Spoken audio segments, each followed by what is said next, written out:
Do you sometimes spiral into pain or stomach symptoms the minute a stressful thought pops into your mind? Today, I'm sharing a simple skill that can help calm down your nervous system in seconds.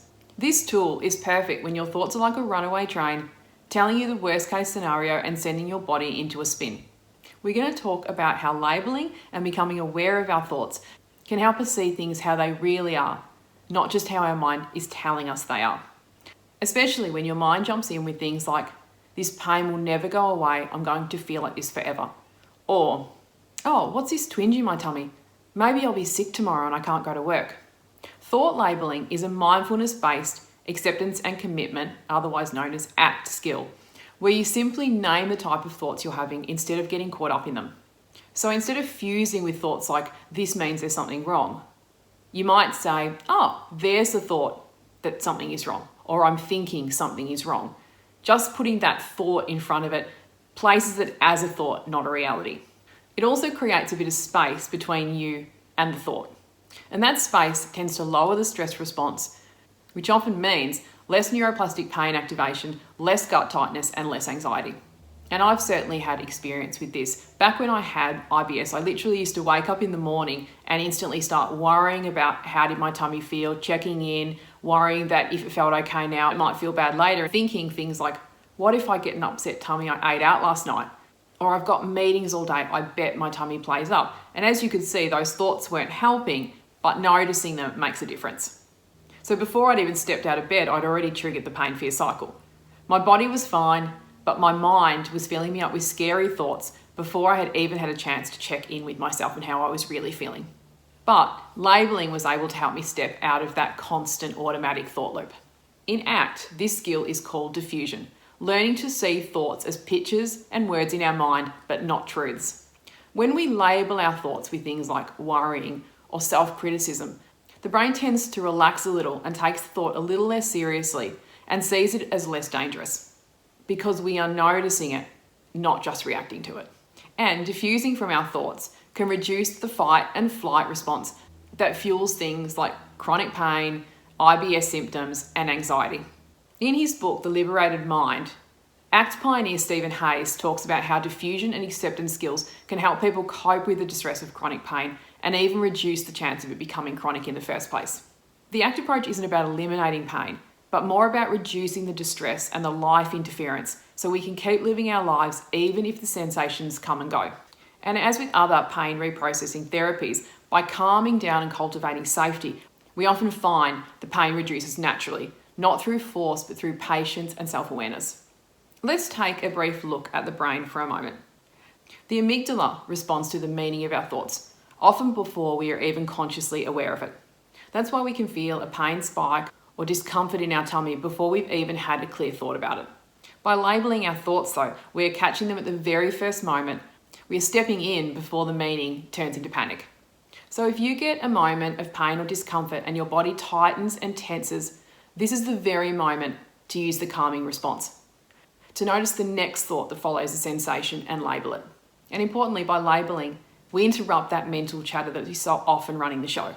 Many of us try to make thoughts go away by forcing ourselves to think positive, but that resistance can actually increase our fear.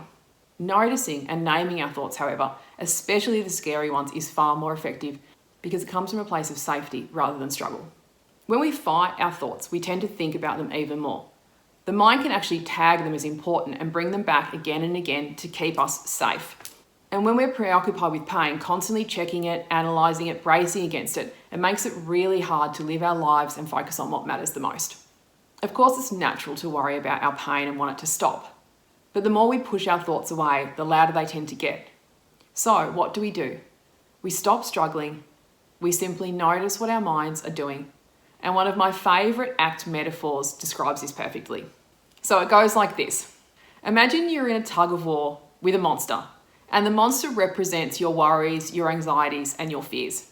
The monster is pulling really hard on one end of the rope, and you're pulling with everything you've got on the other end.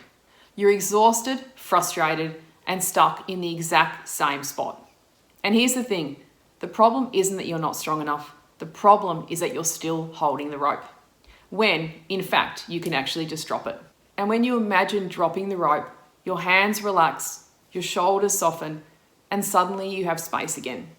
The monster doesn't vanish, but you are no longer in a fight with it.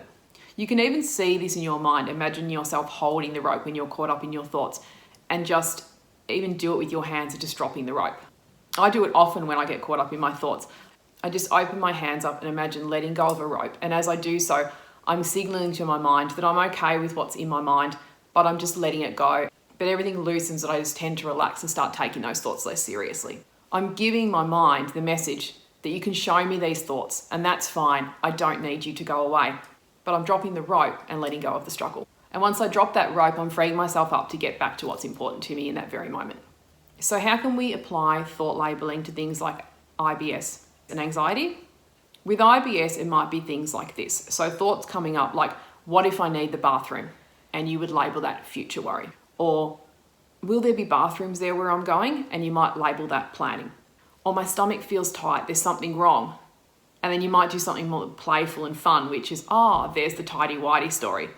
Or if you're thinking about going to the toilet, you might go, there's the Louie Huey story. So it can be quite literal, things like anxiety, worry, planning. Or it can be something a bit more fun, like rhyming slang, where you can put a twist on it that makes it even a bit more lighthearted. And when you do this, two things tend to happen. The thoughts start to bother you less, and the tightness often loosens. Not because you're trying to make it happen, but because you're coming from a place of safety, not fear. It's more of an attitude of, okay, you can be here, that's fine. I'm safe, I've had all the tests. Even if I feel a bit uncomfortable right now, I'm still okay. And the body responds to that. Remember, the gut reacts to perceived threat. So labeling our thoughts tells your brain, there's no danger right now, I'm safe. And if it's anxiety that you're dealing with, examples of how you might use it is when a thought like, I should be doing this better, I should be better comes up, and you might label that self-criticism. Or everyone's judging me, you might label that mind reading. Just using gentle, compassionate, and honest labels for your thoughts. So it's important to know that you can use mind labeling at any time. You don't need to do it in meditation or do it at a set time. You really should be able to do it anywhere at any time because it's such a quick and easy thing to access. And as we know, our minds are always giving us thoughts. So there's plenty of information there for us to work with. But some good times to use it is when we're feeling wound up, anxious, when we've got some pain or discomfort or we're worrying about, but maybe we'll have some pain or discomfort for something that's coming up and that's really important to us. Also when we're lying awake at night and we've got our racing thoughts or just looping thoughts that are going around and around in our mind and we're awake and it's quite bothersome. Also know that it's very normal for our thoughts to recycle, particularly the ones that we don't like. And often it's just the same few thoughts going around and around again in our mind. And our job is simply to notice them with curiosity. That attitude of it's okay for you to be here, I don't need you to go away. And that's how we drop the struggle. That's how we drop the rope. I'll just take you through a few steps of how we might do this in reality. So it could be just as simple as we get the twinge, we notice the thought and we label it. Catastrophizing, predicting the future, mind reading, self-criticism. Or we might use something like there's anxiety, there's that old pain story. Or, like I said earlier, make up some rhyming slang like if you've got tightness somewhere, there's tidy-whitey. Or if you need to go to the loo all the time, then it's Louie Huey. So just have a bit of fun with it. But whatever works for you, test a few things out. See what feels good, see what is helpful. Then you might like to say something like thank your mind for the thought. Just softening it off. It's no big deal. It's okay for you to be here. So maybe it's thanks mind, I hear you. Or this is just a thought. Or it's okay for you to be here. Then you might just like to take a slow breath, imagine yourself dropping the rope, something very simple, very quick. And then lastly, just coming back to your environment. So noticing where you are, what's outside the window perhaps, or what you're touching, and just reminding yourself, I'm here and I'm safe. If you're in bed, however, you can just continue to label. Often what will happen is that your mind will wander off onto something else and then you can bring yourself back and just label your thoughts again. I find often what will happen when I'm doing that is one, the same thoughts will be recycling again and I'll be saying the same thing, planning, worrying, predicting. And then what will eventually happen is that I'll just fall off to sleep because I get bored of the same thoughts, but there's a softness to them because I'm not heading down that path. I'm just saying, oh yeah, there you are, it's okay. And I don't need to do anything about you. And just some ways that you might remember to use labeling. Of course, you can always use it when you have a sensation. Like that is the easiest way. You have a sensation, either it's pain or it's like tension in your body somewhere, or just that discomfort that we get from anxiety, for example. And that is a cue to use it. You might want to do something more formal, like have a reminder on your phone that says something like label or diffuse. Otherwise, you can anchor it with one of your daily activities. Maybe it's when you're in the shower, brushing your teeth, or when you're on your commute to work, either on public transport or doing it between 2 bus stops or 2 train stations, just spending some time labeling and see what your mind's up to and just calm it down a little bit. And one more thing that you may like to do, not all the time, but just sometimes, perhaps on a day where your thoughts are a little bit more insistent and bothersome, is you can kind of give yourself a check mark for every time you label your thought or thank your mind, and just check them off. Coming at this from a place of congratulating yourself for doing the work, rather than saying, oh my God, look how many times I had that thought. Because to have a lot of thoughts and for those negative or scary thoughts to recycle is extraordinarily normal. And that is just part of being human. But if it's helpful just to give yourself a little pat on the back, record how often you do it and congratulate yourself and say, well done for doing the work. Because the more we practice things like this, the more impact they have and the better we get at remembering to do them when we need them.